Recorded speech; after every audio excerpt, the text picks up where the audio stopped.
Күріштің пайдасы туралы барлығы біледі. Бұл дақылға мыңдаған жыл болды. Оны дәуірімізге дейін Азия елдерінде өсірген болатын. Қазіргі таңда дәстүрлі медицинаны ұстанатындар мен салмақ тастағысы келетіндердің және өз денсаулығын күтіп жүретін адамдардың арасында тек күріш қана емес, сонымен қатар күріш қайнатпасы да танымал болып табылады. Соның ішінде біз күріш қайнатпасының пайдасы мен зияны туралы бүгін әңгімелейтін боламыз. Бұл күріш суы несімен пайдалы? Бұның керемет қасиеттері бар, бірақ бұл сұйықтықтың дәмі жағымсыз болып көрінуі мүмкін. Мысалға, қытайлықтар күн сайын таңертең бір стакан күріш суын ішеді екен. Бұл таптырмайтын пайдалы сұйықтық ағзаға қажетті сергектік сыйлап тазартады. Сусын көптеген пайдалы заттардан тұрады, яғни айталық минералдардан. Күріш сұйықтығында селен өте көп, В, Е, С тобындағы витаминдерден, асқазанның шырышты қабығын орап емдейтін ұлпадан. Сондай-ақ күріш суының пайдалы қасиеттері бар.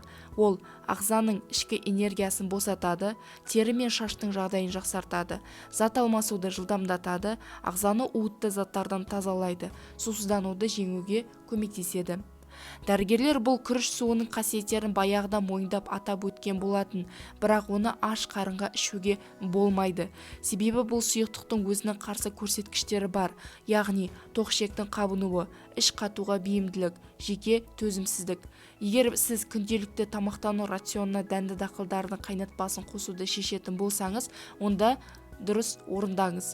Сонымен, күріш қайнатпасының қалай дайындаймыз? Емдеуге және салмақ тастауға арналған рецепттерге тоқталайық.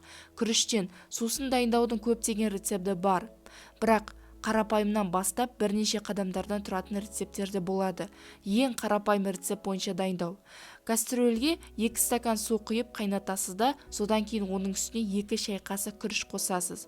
Бұны шамамен 40 минут қайнатасыз. Сосын қайнатпаны суытып, сүзіп тастайсыз да, бұл сұйықтықты баланың іші өткенде қолдануға болады. Тағы бір рецепт құсу кезінде қолданылады. Бұл рецепт бойынша бізге 1 стакан күріш пен тұз және 1 литр су керек. Алдымен күрішті ұн секілді кофе ұнтақтағышқа ұнтақтап аласыз да, содан кейін суды жылытып, оған ақырындап күріш ұнтағын қосасыз. Сөйтіп қайнатпаны 5 минут қайнатасыз да, суытып әр 2 сағат сайын оны ішесіз. Қайнатпаны қою қылып қайнатуға болады. 5 ас қасық күрішті алтын түсті болғанша қуырасыз да, содан кейін оны кофе тартқышқа салып ұнтақтайсыз. Сосын жарты литр суды жылытып, оған күріш ұнтағын саласыз да, жарты сағат қайнатасыз. Күріш қайнатпасы дайын болған соң суытып қабылдай беруге болады. Салмақ тастау үшін күріш қайнатпасын дайындаудың бірінші рецептін қолдансаңыз болады. Дегенмен де сымбаттылығымен ерекшеленетін азиялық әйелдер оны басқалай дайындайды екен. Айталық, 1 стакан күрішке 4 кесе таза су аласыз да, күрішті суға салып, оны төмен температурада 2-ден 4 сағат қайнатасыз. Сондай-ақ күріш суын дайындаудың басқа тәсілін қолдансаңыз да болады. Мысалы, күрішті қайнатасыз да, бетін сүлгімен жақсылап жауып, түнге қалдырып қойсаңыз да болады. Күріш суын қалай қолдану керек? Асқазан және ішек аурулар кезінде алғашқы рецепт бойынша пісірілген күріш қайнатпасын 2 сағат өткеннен кейін стаканның 4-тен 1 бөлігін ішу керек. Бұл сусынды сирек немесе жиі ішуге болмайды, себебі оның әсері әлсіз болады, немесе ол дәретті тым қатайтып жібереді. Құсқа қарсы сұйықтықты әр 3 сағат сайын бірнеше ас қасық ішеді. Ал сусынды балалар беретін кезде дозаны төмендету керек. Оларға 1 ас қасықтың өзі жеткілікті болмақ, бірақ сәбилерге жиі беріп тұруға рұқсат етілген. Арықтау үшін ішкіңіз келсе, таңертеңнен бастап аш қарынға ішкеніңіз дұрыс.